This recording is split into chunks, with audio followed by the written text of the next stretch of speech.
So welcome everyone out there in internet land. It's a Wednesday afternoon, and I like Wednesdays because I don't cook, my husband cooks. No, that's a deal, right? Ladies, you should get that deal because it means when I'm done for the day. So today on Smart Conversations with Yvonne DeVito myself, I have a really fantastic guest. I've been excited, Dan, all month long waiting for this so that I can have you on, because Dan is all about video, folks. Dan, welcome to the show. Thank you. Yeah, I've been looking forward to this too. So Dan and I met through a networking group I belong to, and I immediately said, this guy has to be on my podcast. And he said yes. See how nice it is? You just ask and people say yes. That often is the way it works. But let me tell you about Dan. Dan Bennett is the founder of Video for Entrepreneurs, a platform that helps entrepreneurs and startups learn to look and sound great on video. Now, we're going to talk about why that's so important. It's through coursework, private community membership, some one-on-one work, and the use of his solar system methodology. Look at that, Dan, I said it. I love it. He is the host of the Antipreneur show, which is also fascinating podcast, and is a successful YouTuber. He's had the privilege to work with Fortune 500 companies and some of the top production companies in the world. And now he wants to bring that experience and knowledge to you. And that is so exciting to me, because now you're willing to work with little people like me.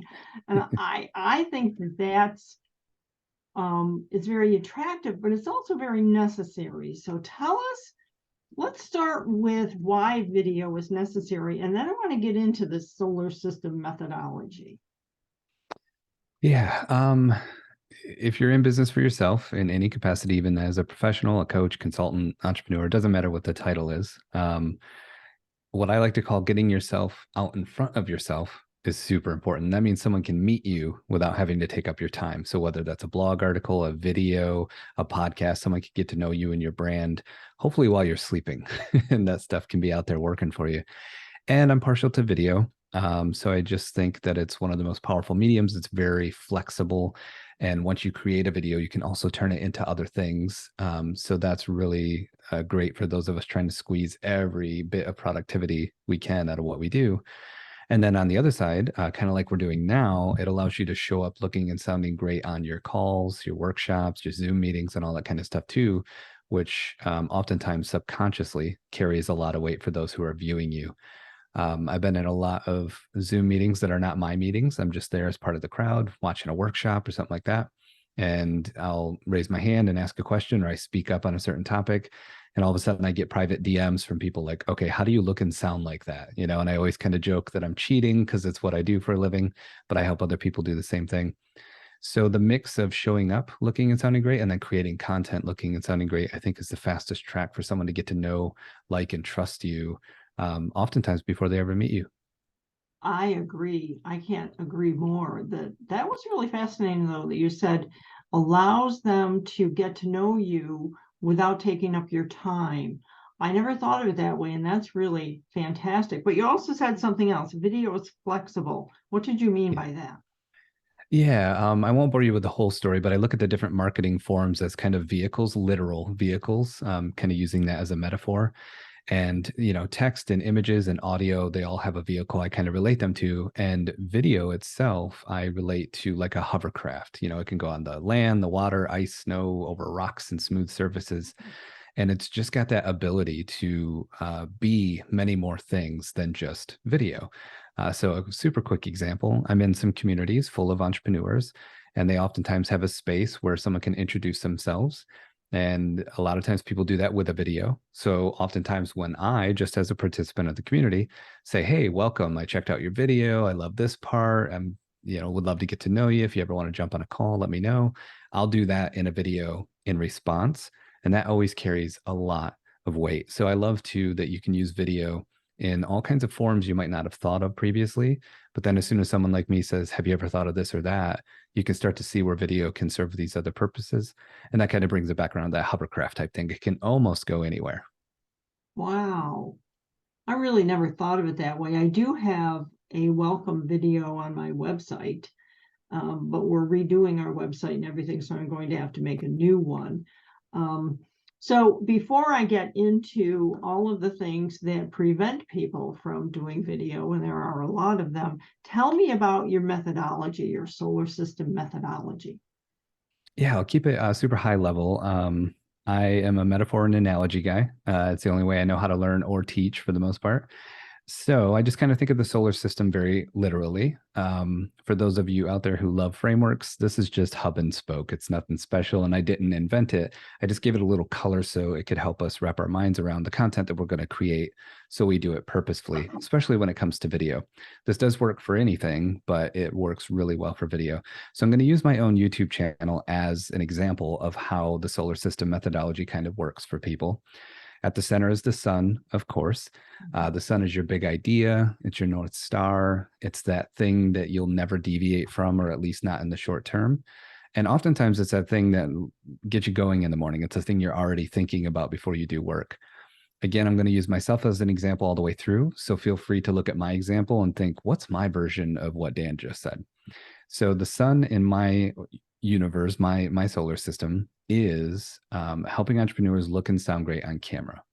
It's a thing that I'm always thinking about. It's the thing that drives me. And it also is the thing that I create other content around. So I'm never getting too far off the mark. So you start with that really big center gravitational pull. Now, that doesn't mean that you have to make content on that topic. It's really just kind of that North Star to always keep in place. Around that, you have planets, of course, that are held in by that gravity. Again, in my world, my planet videos are kind of like 8 to 12 minute more in depth, going further than most video educators do, especially on YouTube and the like. And I often tell people if they're just starting to kind of use this hub and spoke model, maybe don't go past 3 planets unless you have a really big audience that can absorb a lot of different kinds of topics. So for me, I went to 3. 1 will work just fine too. You could have 1 planet, but I have 3. And my 3 planets are strategy, camera presence, and storytelling. And very purposefully, those are my planets because I think that's where a lot of video educators drop the ball. They'll tell you what camera to buy. They'll tell you how to set up a YouTube channel. They'll give you the technical aspects, but oftentimes they don't tell you how to be great on camera once you already got all the rest of that stuff figured out. And that's where I really like to focus. And then around each planet are moons. And there's really no limit to how many of these videos or blog articles or however you're creating content can be. And so say one of my planets, that more in-depth video is camera presence. And I do it in-depth 12-minute video on all the ways to really develop your camera presence. One of those moon videos circling that planet might be something like 5 ways to build camera confidence without spending a dime. And it's a short, punchy video, maybe 3 to 5 minutes long. When it comes to my work, your results will vary. And it's really like value packed in and out, just give you the information. And at the end, it's like, hey, now that you know how to do what I just taught you, maybe you want to go watch that planet video to dive in further. Outside of the moons, we have satellites. And I think of that as short form content, or what I like to call awareness content. And you might think of, TikTok or YouTube Shorts, or maybe Instagram Reels, shorter form, sometimes vertical video. And this isn't the only way to use that kind of video, but a lot of times my clients and students, this is what we're after. We want those short, fun, entertaining little videos to be the first touch that someone gets, the first dose of you that they get. And I like calling it awareness because that's all we're really trying to do. They're just floating around your solar system. They don't have to directly connect to other things. They can just be there. And maybe it's entertaining, or maybe it's a little bit funny, or maybe it's a quick tip on something. You're not trying to do a really drastic call to action. You're not trying to move your traffic somewhere else necessarily. You're just trying to let them become aware of you. And if you do these things right, the meteors, who are, your crowd, your potential customers, just kind of flying through the universe, might feel the gravitational pull of what you've created and kind of come into your solar system. And what we're always trying to do is make it easy for them to go from awareness to maybe that punchy content, watch 2 or 3 videos, maybe watch your planet video and go more in depth. And then there's a strong call to action there, where maybe you put them on your newsletter or send them to your website or set up a free strategy call in my case. And that way, if someone wants to know more, by the time they get to that more in-depth Planet video, they're ready to take action. You're not trying to convince them or trick them or anything. You're just putting the information in front of them. And that leads to kind of a natural gravitational pull from the outside little touches all the way into the big idea. And in my case, that's help entrepreneurs look and sound great on camera. So my strong call to action in my Planet videos is to get on a strategy call with me and see if what you're looking to accomplish aligns with what I offer and go from there. Holy cow. Yes, That's a lot. it's not really so much that it's a lot, and it even is complicated, but it's easy to follow and understand from the way you described it as your solar system. I really like that model. That was one of the reasons I wanted to have you on. But you spoke about hub and spoke model, and I'm going to make you explain that because not everyone in my circle knows what that means. Yeah.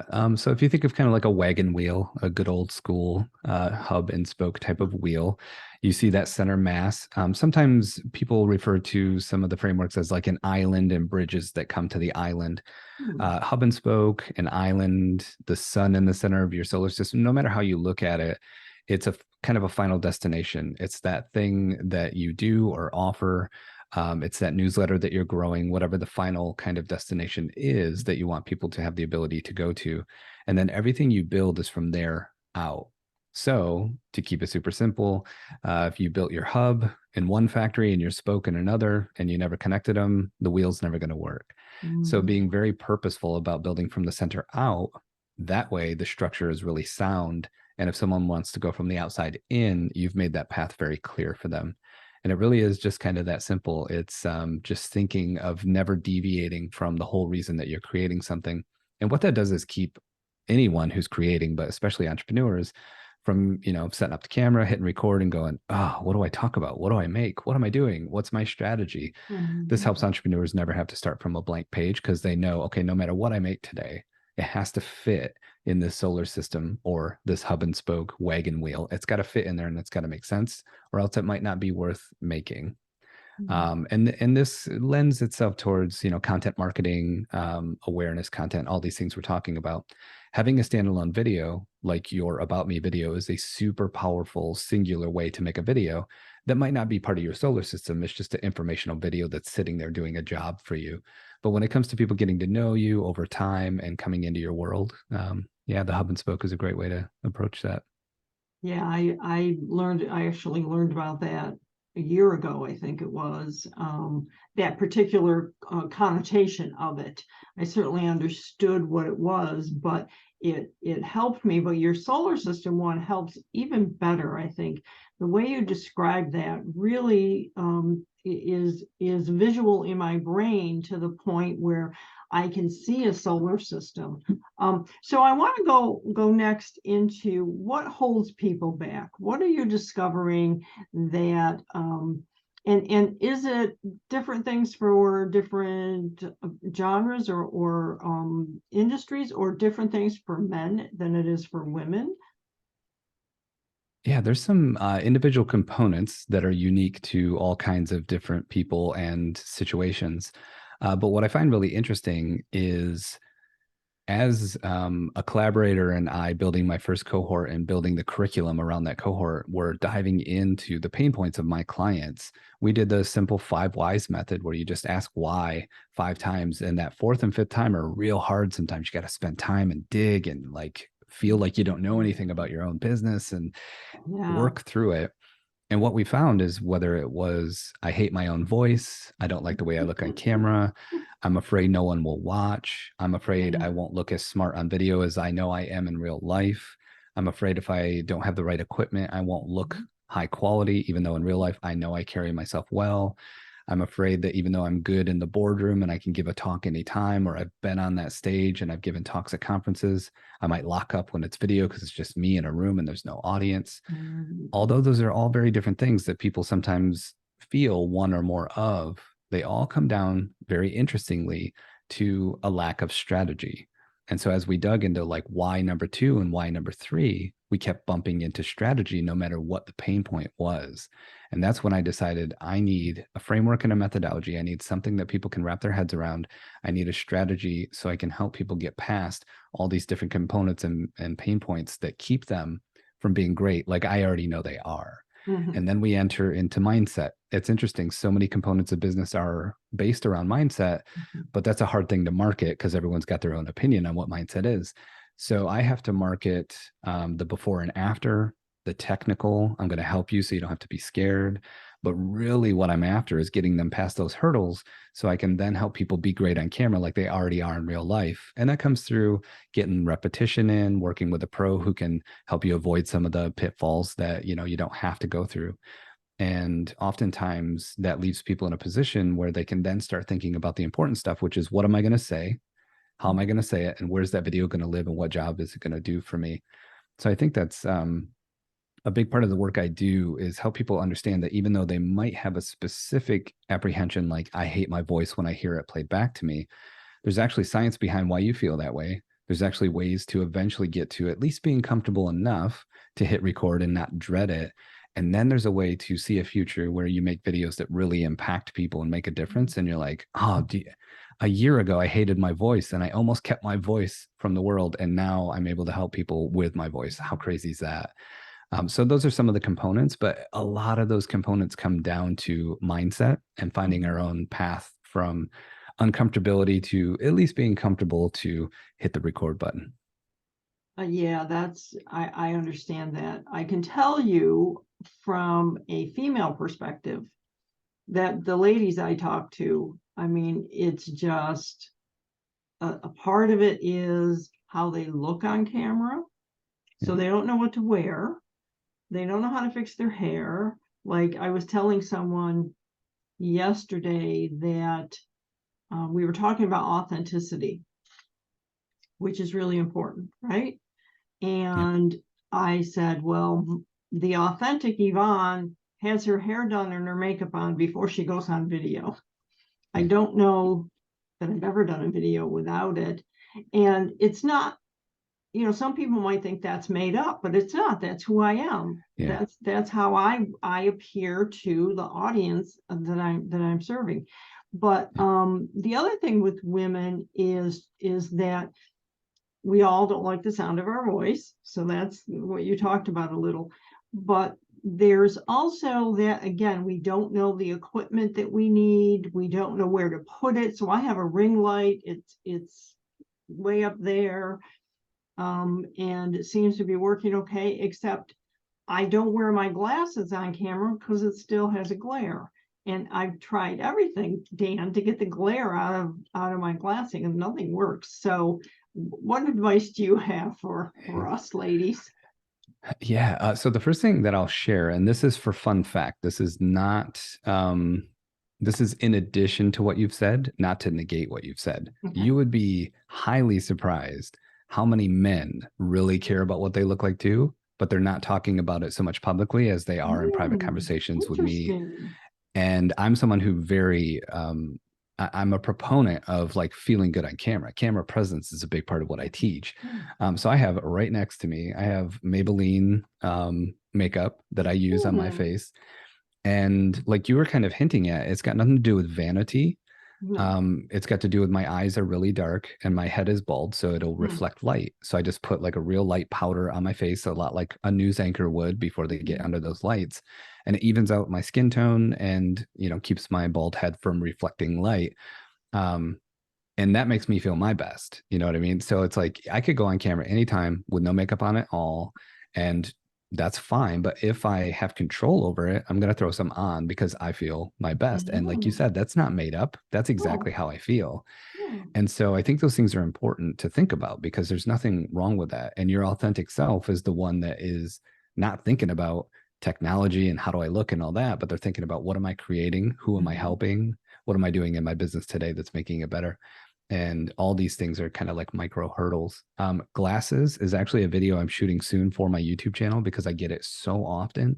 And I do get to help people one-to-one and then my students in my cohort. The next one's launching on January 30th. And I know I'm going to get these questions then too, which is like, what do I do when I wear glasses? And there's no perfect fix. It's generally kind of a delicate balance, or I like to think of someone juggling. You have Mm. to juggle several things. So, how close your computer monitor is to your face. Having your lights high is actually a really good thing. So, your lights off to an angle, 45 degrees either side of your face, up higher, having discipline to not look up too often and get the flashes of light that Mm. are up there higher. All these things can kind of be balanced into not getting reflection in your glasses, but you're never going to get rid of it completely. Mm. So it's a little bit of off to the side, kind of high. Make sure that my monitor doesn't have a big white web browser window reflecting off my glasses. Yeah, yeah, I Yeah, I get and that. like you said, just kind of like being aware that it's happening, not to eliminate it completely, but to eliminate the distraction of your lenses just being full blown reflections of ring lights or monitors or whatever. Oh yeah. Um, yeah, but all that again, and interestingly enough, comes down to a lack of strategy. The average person is like, I haven't been on film sets like Dan. I don't know how to get rid of glare in my glasses, but 5 minutes with me and I can show you how. So it's that knowing that video is actually about eliminating distractions and capturing your most authentic self that you can, so that other people can get to know you just like they would if you were having coffee. That's what I love Yeah. about it. Yeah, one of the things I did was I had pictures behind me that had glass in them. And we discovered by taking those away, it helped. Yeah. Again, it didn't take it away completely, but it helped a lot. I still have the one over on the other side that I might take away. We'll see if that. But yeah, glare seems to be a big thing for people who wear glasses.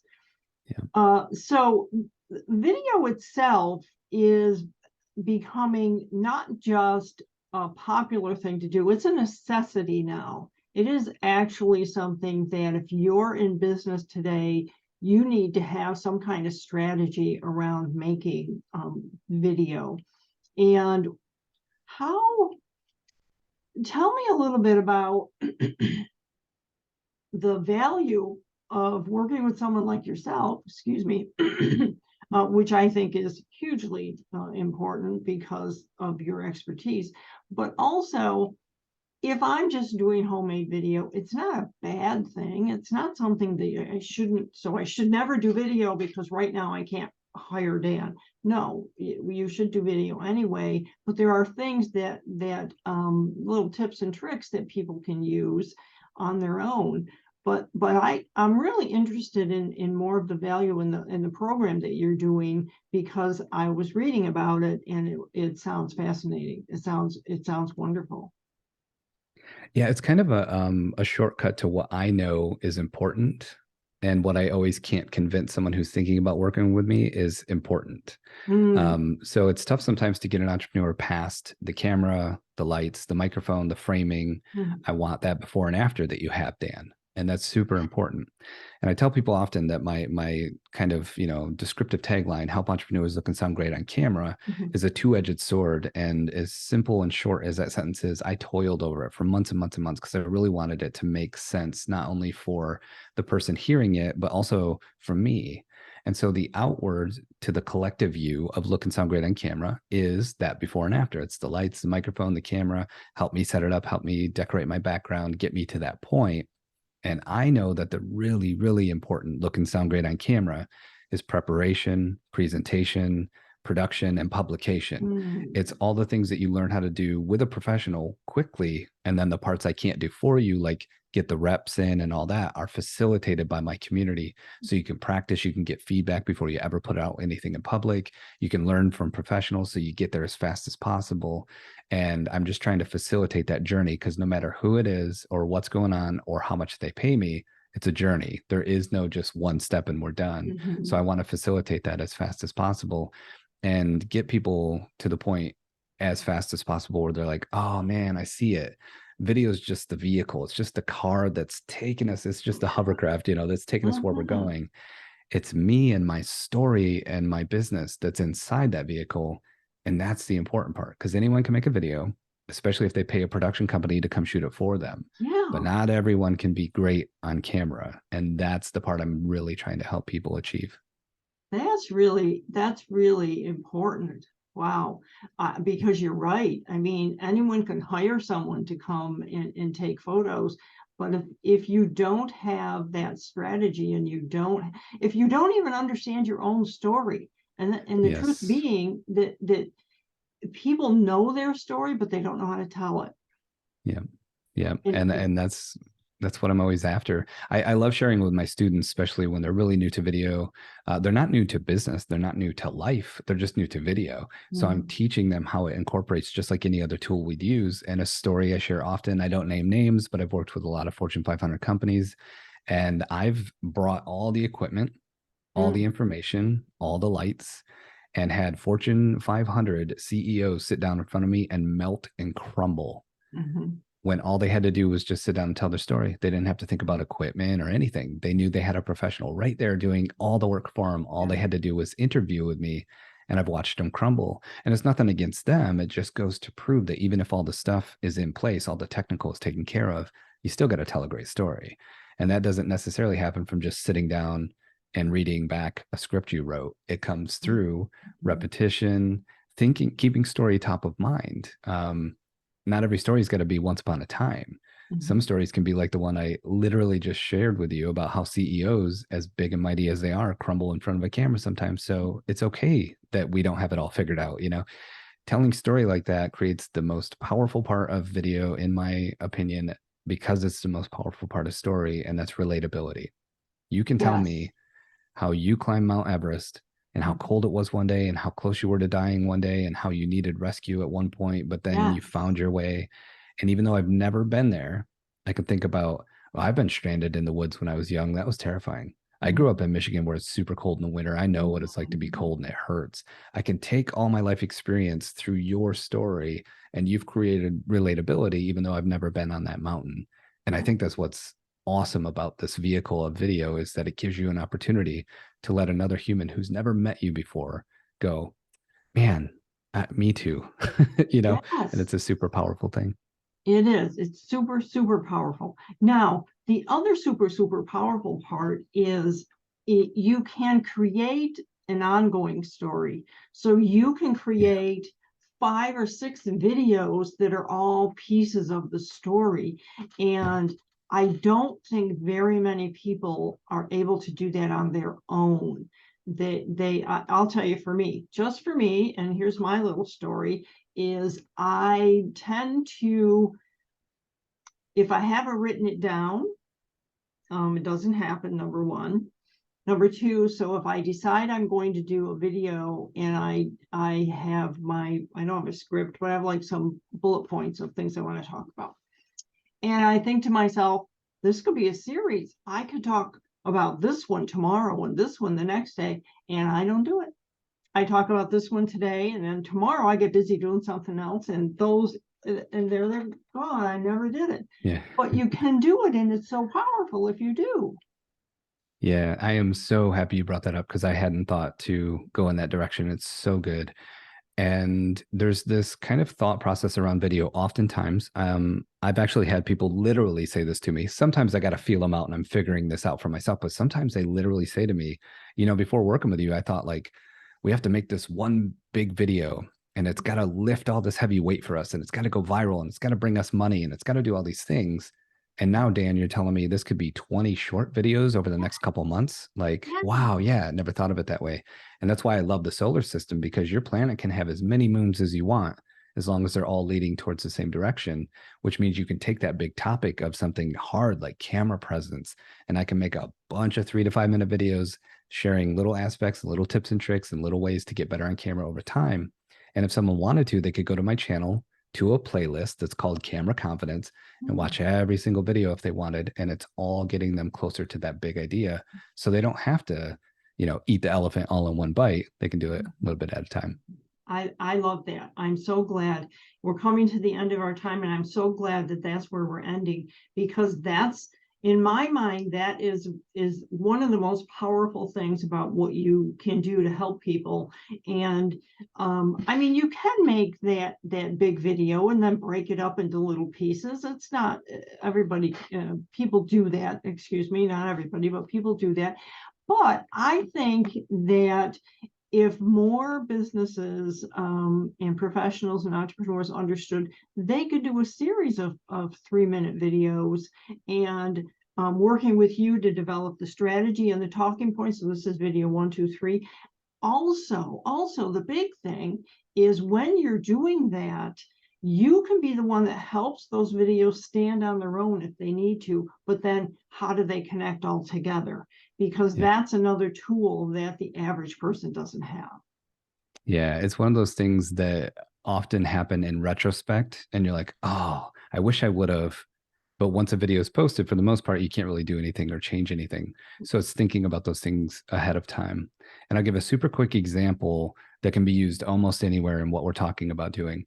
So because I know that towards the end of Q1 of this year, 2023, we're going to start leveraging YouTube Shorts on my channel. Mm. I have every video that's there right now. If you go watch it, you'll notice, because I've told you, especially if you're looking, you'll notice that if I have a video like 5 ways to become more confident on camera, you'll notice that each one of those 5 tips is 60 seconds or less, because now I can extract it and that can be a Mhm. YouTube short. And I've done it in a way where Mm. I script my videos for those individual components to stand alone. So if you ever see it by itself, it's not going to feel weird. It's going to feel like a short video. But the way that it all comes together in one long video, you see my intro, you see my hook, you see the bullet points, you see a call to action, then I'm out of the way. Those are all determined before I ever hit record. And that's where the power of having a strategy comes in. Wow. Wow. I think it's the power of working with you. That's what I think. But so we are at the end of our time. Tell us what you have coming up and where people can find you. Yeah, I try and keep things easy. So videoforoentrepreneurs.com. You can find everything there. / VCP for Video Content Pros, if you Oh, put that on the end of my website. That is my cohort. It runs about 5 times a year. I don't know if this will be out in time for this one, but it's about every couple months or so that it runs. It runs for 4 weeks. And we take everyone on a journey of everything we just talked about, strategy and thumbnails and titles and how videos connect together and how you make them and distribute them and all the fun stuff. And then I have 3hourstudio.com, which is for the people who want to get all the right equipment, get their studio set up, get all that stuff locked down. And I view that as kind of like riding a bike. I hold, the seat while you get your balance. You might fall down once or twice and get a skinned knee. That's okay. And eventually you'll know how to ride the bike and you'll have this skill set that'll serve you forever, even if you never work with me again. wow. And I love that too. So videoforoentrepreneurs.com and 3hourstudio.com. And that's the number 3. Yeah, that's awesome. That's really awesome. And I'll be sharing that, everyone, also in the blog post and on my YouTube when I write the actual words, because I'm a word person. I like the actual words also. We didn't talk about captions or anything like that, but I mean, I have a little tool I use to put captions on. It's one of the things that I hate, and it's one of the reasons I don't do a lot of video, because you really need captions today for people that are hearing impaired or prefer to read captions. And so that's another. Do you help people with captions? I do, yep. Minimally, whether they want to be a YouTuber or not, we like to use YouTube as a platform to start because it will caption your videos for you when you upload them. There's a lot of other programs I won't bore everyone with right now, but there's a lot of other programs that are either free or very inexpensive that will scan your video and then give you what's called an SRT file. You don't have to memorize that. And that's something that you can upload into LinkedIn or give to your video editor or put in your editing software if you're editing your own, that will bring those captions up so you don't have to type them all out. So I definitely help people with that. And I think closed captions, which is what those are known as, CC, like when you're watching your Netflix and you hit the CC button, Mm-hmm. I think those are absolutely imperative to have. And again, if you're using YouTube or LinkedIn, like it's not that hard to do. Actual subtitles on the screen is a whole different debate. And I think it kind of comes down to taste and what kind of video you're trying to make. But having the words burnt into your video where it's not captions, it's actually animated text on the screen is something that some of my clients want and like, and some don't want at all. And I don't use really personally myself. But I think closed captions, that basic hearing impaired necessity, is definitely a smart move to make. Yeah. So anyway, folks, listen, I'll have all of Dan's information, and this is something you have to do. This isn't something fun that you could, it's not like when you're writing a book with me and I say, do you want an index? Sometimes we don't have to do an index, but you have to do video. I mean, you really have to do video, and why shouldn't you learn how to do it to make yourself comfortable? And that's what Dan is going to teach you. So Dan, thank you so much for being on the show and sharing so much good information. And maybe we can do this again another time. Yeah, that'd be fun. Thanks for having me on. This is super exciting for me. I love answering questions, and I've given you all my secrets. The beautiful part about what I do is I didn't invent story and I didn't invent film or video. I'm just a facilitator that helps people capitalize on those tools that we already know work really well. So thanks for giving me an opportunity to talk a little bit about my craft. Excellent. This is Yvonne DeVita from Smart Conversations on. I will see you next time around.